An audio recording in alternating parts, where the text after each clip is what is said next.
Nag-improve ka na. Ayos. Mabilis ka na sa akin lumangoy. Dapat di ka na pumunta dito.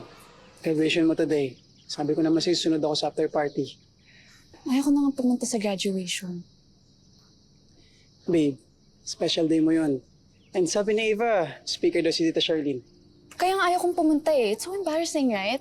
I-announce pa niya sa buong campus na nakulong nga siya. Bakit? Hindi ka ba proud sa mami mo? Ang inspiring kaya nung negosyo niya. Di ba nagbibenta siya ng mga products na gawa ng mga inmates? Ew! Nakakahiya. Saka alam niyo naman, di ba? Inasar nila ako because of mom's past. Tapos baka i-share pa niya na pinanganak ako sa loob ng prison. Libby, kami ang boring ng birthplace namin. Hospital? Ikaw, you were born inside of a prison in the middle of a deadly earthquake. Ang cool, di ba? Anong cool? It's cringe. Sige na, wag mo nang pilitin.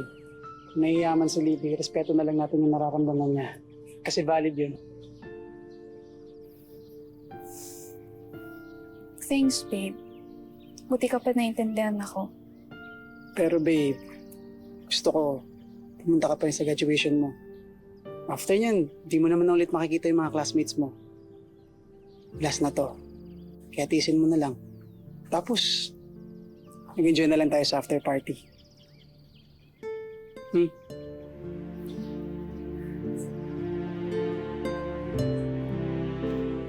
Sir naman, nabuking na nga kayo, hindi nyo pa binuo yung pag-amin. Kumbaga, sasaksakin mo yung tao, dapat tinuto mo na. Leonard, hindi pwede malaman ni Princess na ampun siya. Masamang tao si Divina eh. Sir, kayo na rin ang nagsabi, kahit mga PDL pwede magbago. Eh baka naman nagbago na yung Divina. Sus, alam mo, nagbubuntis pa lang si Divina. Wala nang pakialam sa anak niya yan. Hindi nga pinangalanan yung bata eh. Ang pinangalan, baby girl. Kaya mabuti na hindi sila magkita at magkakilala. No? Sasaktan lang yung anak ko. Hindi ba mas masakit na hindi mabigyan ng pagkakataon si Princess na malaman kung sinong nanay niya? Okay, sige. Sabihin natin kunwari sinabi ko sa anak ko. Anong mangyayari? Sasama siya kay Divina? Takot kayong iwan ng anak niyo. Benhar, 17 taong ko inalagaan yung bata. Napamahal na sa akin yung bata. Parang tunay kong anak. Hindi ko kaya mawala si Princess sa akin dahil siya ang pamilya ko. Sir. Ay. Paano? Kayo mo nang bahala dito, ha? Ayoko ng aberya habang wala ako, ha? Sir, kami na pumahala, sir. Enjoy nyo na lang yung graduation ni Princess. Tawad. Sir. Oh, balik. Ito nga pala yung pinabili nyo para kay Princess. Uy, salamat, ha? Ako, sana magustuhan ko surprise ako. Oo, Bukas man lang yung tapo niya sa akin. Paano? Mauna na ako. Sunday ko pa kanina yun, eh. Sige po, sir. Sir! Ang problema ba? Sir! Sir! Hoy, tulungan niyo ako! Sir! Sir! Nangyari! Tulungan niyo ako buhatin natin, sir! Sir! Tulungan niyo ako! Tulungan niyo ako, dali! Si Sir! Sir! Tulungan niyo ako, dali! Buhatin natin si Sir!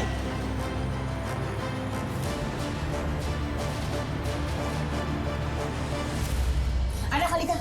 Ayusin natin yung buhok ko. Ibabrush up ko. Ay, hindi na mamu. Ito yung uso ngayon. Naku naman itong batang to, Princess. Halika. Ikaw nga ayusan ko. Makeup ang kita. Tingnan mo ko namamagayang mata mo. Naku, dapat ikaw ang pinakamaganda doon. Ay, sus. Kahit di mag-makeup yan, siya yung pinakamaganda dun. Naku, naalala ko sa iyo yung kabataan ko. Ganyan-ganyan din ako kaganda. Kaya lagi akong kinukuha sa pelikula ni Direk. Mamu, mamaya na yung kwento. Malilate na tayo. Teka, nasaan nga pala si Sir Pascual? Usapan natin sabay-sabay tayong pupunta sa school ninyo. Pagising ko po, wala na siya eh. Baka pumasok po yun sa trabaho. Bakit hindi mo siya nag-absent? Alam naman yung graduation mo ngayon. Makagalit pa rin po sa akin. Siya pa yung galit. Siya na nga ito yung nagsinungaling sa'yo ng mahabang panahon. Naku, hindi naman siguro. Baka may inasikaso lang. Pwede ba namang hindi pumunta yun? Valedictorian ka. Darating yun. Mauna na po siguro tayo sa school. Baka sumunod na lang po yun dun. Oh, anak, sige. Morgue lang na ng tricycle sa labas. At doon na natin hihintayin sa school ninyo yung tatay ni Princess.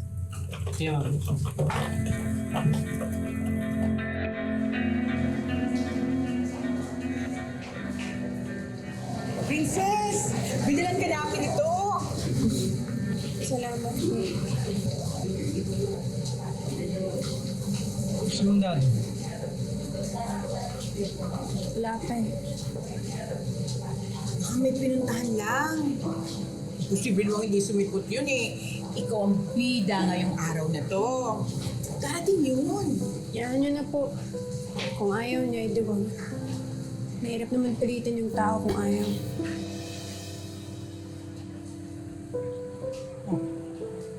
Tara sa loob. Tara ko siya.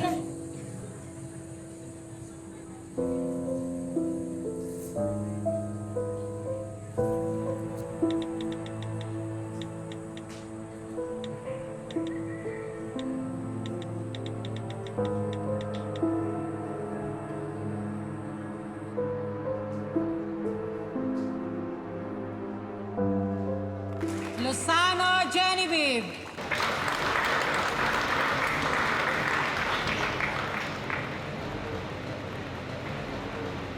Manaksa Michelle.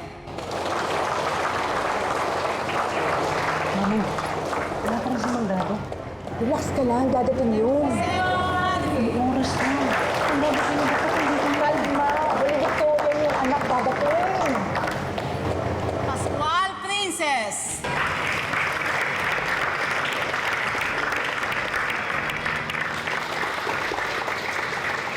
May we call the parents of Miss Princess Pascual on the stage?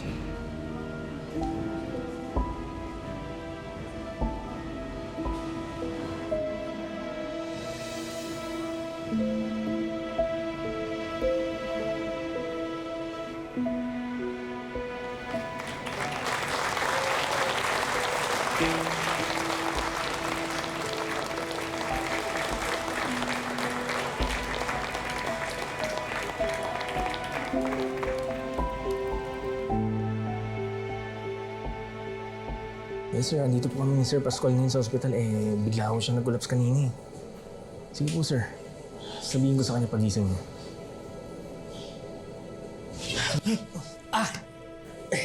Sir! Asan ako? Sir, dinala ko muna ho kayo sa ospital. Nag-collapse ho kayo kanina eh.